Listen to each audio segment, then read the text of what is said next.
Hey everyone, the lures that I am making today in this how-to video will be going out to a special cause. They're going out to the winner of an auction that took place back in December that benefits the Shepherd Help and Rescue Effort, or SHARE. This organization specializes in rescuing and adopting out German Shepherds in the South Florida area. SHARE rescued Ben, so we will always hold a very special place in our hearts for them. In this video, I'll be making two different lures. I'll be making a single color frog and a two-tone paddle tail mullet with a pearl tail and a June bug body. My first step is to take material from last time I made lures, cut it up into small cubes, and melt it back down into the pot so that there's no waste. In this case, you'll see me scoring the top into a checkered pattern. This allows me to tear it into small pieces without having to cut all the way through the plastic. As you'll see, it's all little tiny squares in. I can just pull it apart and throw it into the pot and heat it up. I'll cut this plastic into small pieces like this because that way it will heat up at a even temperature so that the outside doesn't get too hot, which would cause it to burn and discolor.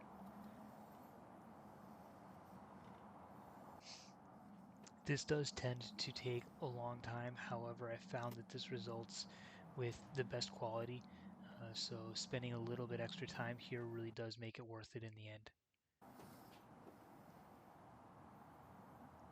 Now you'll see the plastic is starting to liquefy, which means it's getting up to about 310 to 320 degrees.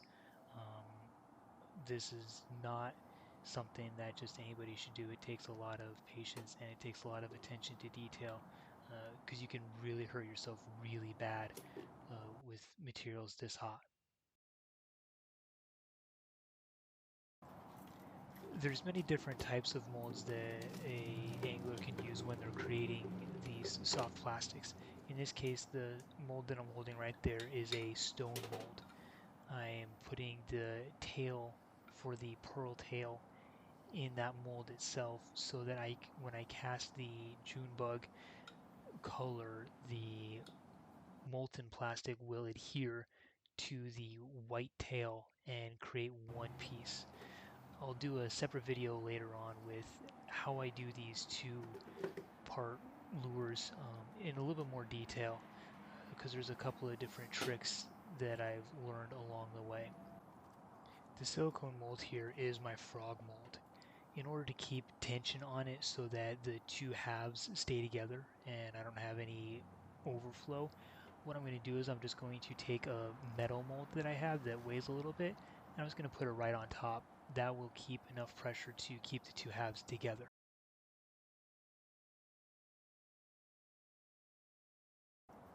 Now that we have our molds all ready to go, we're going to use this injector that I'm holding in my hands right there to actually suck up the molten plastic and inject it into the molds themselves.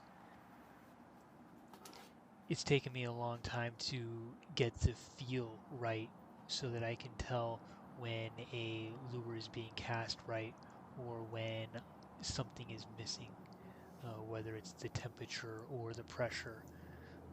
Any little variation can throw off the lure casting process.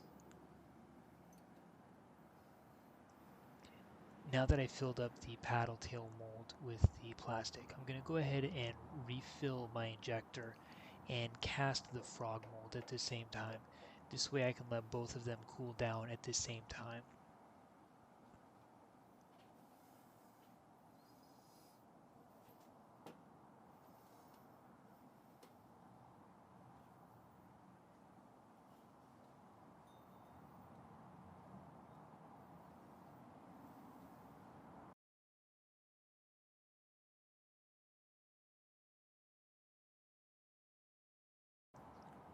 Now that the molds and the lures themselves have had a chance to cool down enough, I'm going to go ahead and start removing them.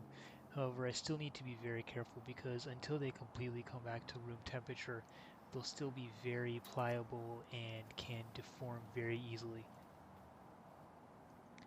I'm taking this opportunity right now to remove any excess that I possibly can now, because if I wait until the lure has hardened, I'll have to physically cut it off so I don't tear the lure at all.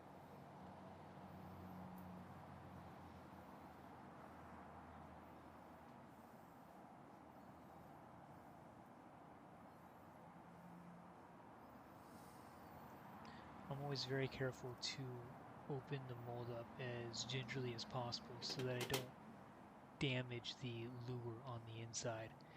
In this case, it looks like the lure turned out well. The two pieces adhered together, and now all I need to do is a little bit of trimming, and I will have a perfectly finished paddle tail ready to catch fish.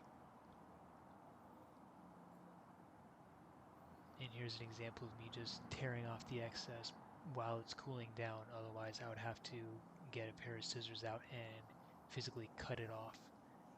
Any excess just goes straight back into the pot to melt back down. And there's a finished paddle tail.